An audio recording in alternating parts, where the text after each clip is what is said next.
Hey nerds, in this video I review and do a spoiler breakdown of The Last of Us Episode 2 titled Infected, written by Neil Druckmann and Craig Mazin, directed by Neil Druckmann, starting now.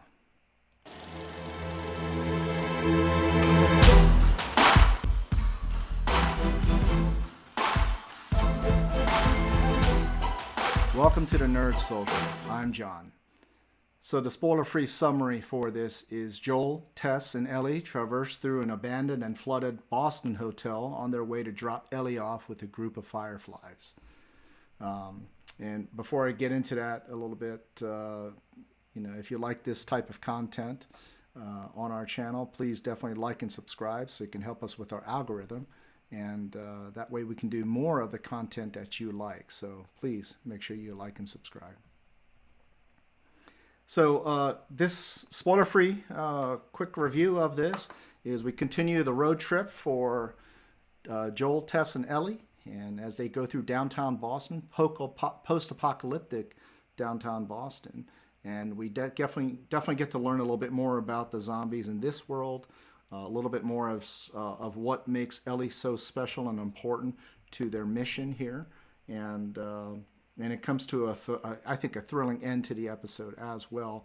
I won't spoil it again, but I think it's enjoyable going through why they're there, what this is all about, what they're running into, what this world is about, and at the same time, what's at stake, what motivates each of them as well. So clearly, each have their reasons for doing this and wanting to continue or not wanting to continue. And we get into a little bit all of that. It's definitely focused heavily on just these three characters. And again, Pedro, Pascal, Anna Torv, and Ramsay all do a fantastic job in this episode. Again, tensions are flaring. People are scared. There are some jump scares, and there's definitely some scares where they do run into zombies here in this episode in downtown Boston. So I think people are going to be pretty satisfied with this episode. I thought it was a great follow-up to the first episode, and definitely looking forward to more. All right, so that's it for the spoiler-free, and now I'm about to get into a spoiler breakdown.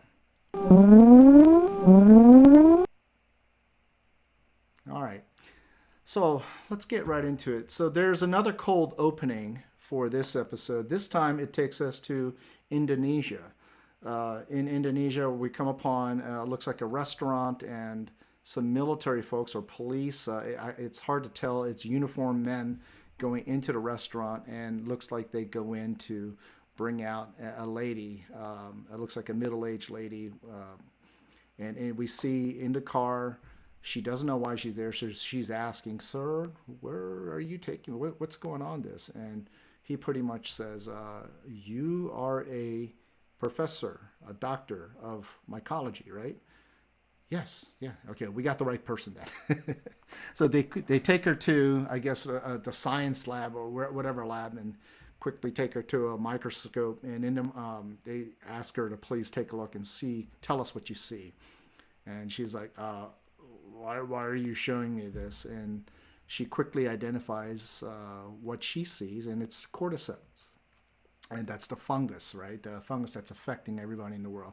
So all this is clearly pre-apocalypse, right? Back, I guess, when it was first starting out, and the beginnings of the infection or the outbreak that was happening. And she's seeing what it is that she's been studying. This is her area of expertise, and she quickly identifies it. And they start putting everything together at that, hey, look, this is what's infecting everyone. They take her to a dead body, and she examines it, and quickly comes away that, oh my gosh, this thing can infect humans. So this was a nicely filmed scene or sequence of scenes that set up nicely. It's got a grim tone, very serious, and at the same time definitely gives you to get all the hairs on your back raising because of the fact that they read it so well. They do a great job of it. Just the doom and gloom feel of it as it builds up, especially coming to the realization. that, oh my gosh, there's nothing you can do about this. And that's what this Dr. Mycology is telling the authorities here. Again, this is pure Craig Mazin. If you watched Chernobyl, and he did the same thing there. And clearly this is one of the scenes he probably asked to be put into this show as well. This is not in the game. It's not in the game, and I thought it was a fantastic addition. So I really enjoyed this little snippet that they included to just start to show off, to show a quick flashback of the world, what's going on in the other part of the world, and what do they do with this when they did discover that, oh my gosh, this thing is, there's no cure for it. We're then brought back to 2013, where Joel and Tess are interrogating, basically, Ellie on about her infection.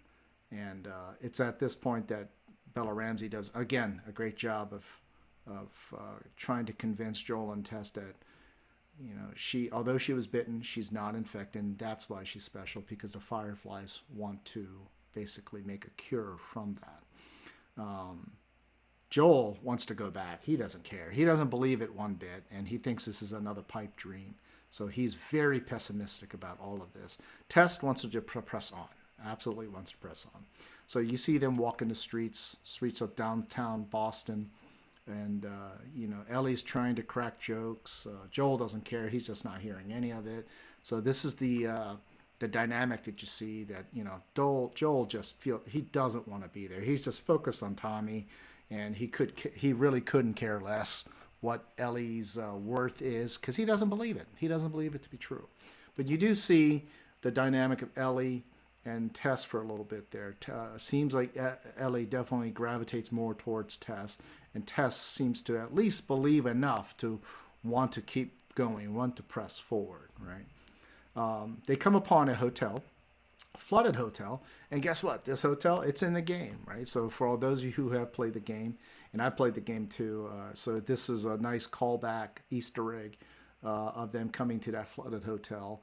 Another Easter egg is when Ellie says she can't swim, and again, that's pointed out as part of the dialogue that's in the game as well. So she even goes and we have a light moment, a moment of levity, where she's pretending to be a hotel attendant, rings the bell and such. And unfortunately, as she's moving stuff around, she sees dead body there, and it freaks the hell out of her. And from what I understand, there's also we have our first a viral internet celebrity.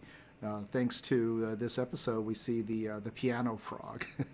I think it's hilarious just seeing this frog getting memed everywhere all over the internet, because they just are in love with this frog that's walking across playing the keys on the piano accidentally. So anyways, so they're making their way up the floors, and I thought this was hilarious, because as they're wading through the waters and they make their way up the floors, they're completely dry. So watch for that. Watch for that little difference that happens in that game, in the show.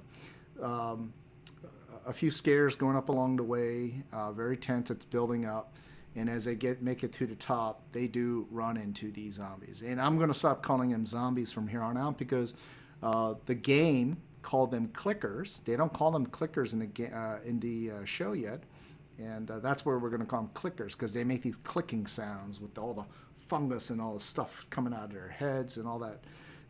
By the way, from what I understand, from what I know of, the cordyceps is real, and that's what the ants look like. Because when these cordyceps take over the ants, these things that are growing on them, it look just like that. And now it's growing on these humans in the show and in the video games.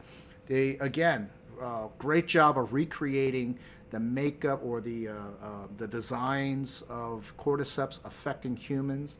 And sure enough, it looks just like that in the video games as well. And it looks gross, it looks nasty, and it's certainly jarring when you see it for the first time. And that's what I think definitely the show and the game differentiates this type of zombie infection from other types of media, other types of stories and games and shows out there.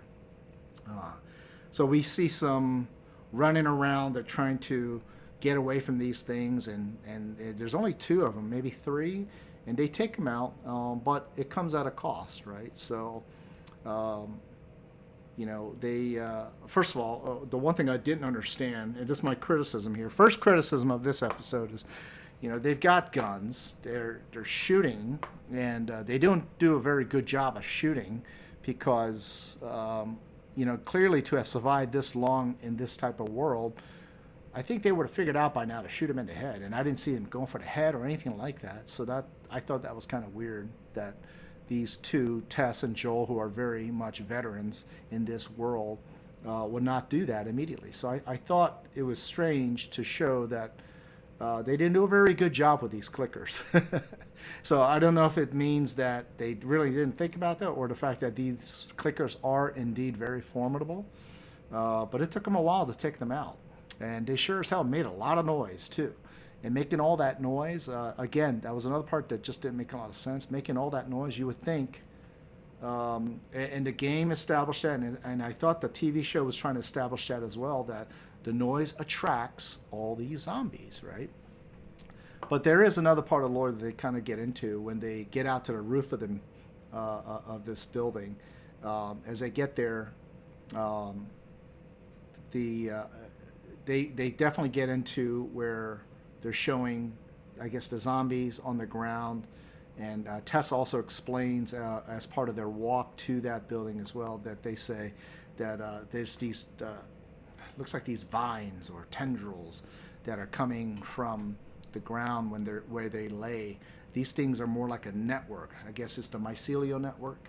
The mycelial network that connects them all. And that can quickly alert the location of where these clickers are to be sent, or they can definitely get them running towards there. But that's if they're laying on the ground. Anyways, foreshadowing again, right? So they finally they're trying to make their way to the State House. By the way, when they get to the roof and they're looking over to see where the State House is, again, a direct adaptation from the game as well. That happens in the game.